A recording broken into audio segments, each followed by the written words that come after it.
We're going to be interviewing Jethro Craigton from the book Across 5 Aprils. We will also be interviewing Irene Hunt's assistant Marshall. We have a lot of things to do today, so let's get started with Jethro Craigton. Welcome to my show. Thanks for inviting me to your show. Tell me about the new book you're in. Well, it's a book from the 1860s about the Civil War period. Also, I am one of the main characters in that novel. So where does this book take place? It takes place in southern Illinois on a farm raised by the Creighton family with 11 kids. 4 of them died and 3 of them died from a disease called the children's paralysis. So I take it was hard living with 11 kids back in the day. Yeah, for the most part, but with a lot of kids it made farming a lot easier.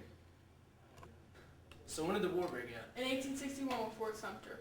In the story, I was young when the war broke out, and at the time I was interested at the war because I imagined all the horses and the shiny trumpet playing war songs and the polished brass buttons. As the war went on, I finally realized the responsibilities and turned into a man, and stepping up to be the man of the house because my father died of a heart attack during the war, so it made things even harder than they were. Wow, that's amazing. Please keep going. Thanks, I get that a lot. Well, anyways, what made things even harder than that was that one side of my family was on the south side, so we grew apart during the whole war. Don't stop watching. We'll be back in a little bit with Jethro Craigton. Talk a little bit more about him. Unfortunately, Jethro had to leave because of a family emergency, so we can't interview him anymore. But next we have Marshall, Irene Hunt's assistant, to come and join us today and talk to us about the book a little bit. Welcome to my show.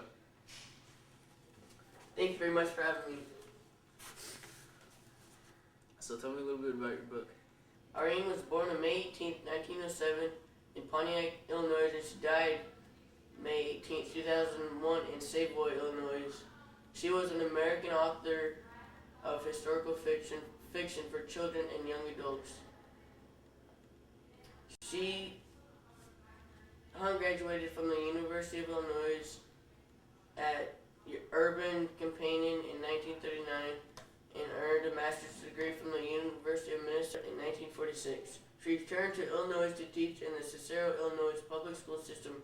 Her writing career began in 1964 with the publication of Across 5 Aprils, a Civil War era novel that earned a Newbery Honor citation among several other awards.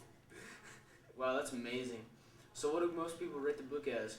1 to 3, 3 being the best. The majority of the young adults rated a 1 star, but the adults or younger or older teenagers rated it as a 2 or 3 star. So when was her first book published? Well, her first book was Across 5 Aprils, and it was published in 1964 by a small publishing company. What inspired her to write the book? As a children's teacher, she thought that there were not any good historical fiction books out there, so she decided to start writing them. Thank you for being on my show. And for all you people out there, thank you for watching my show.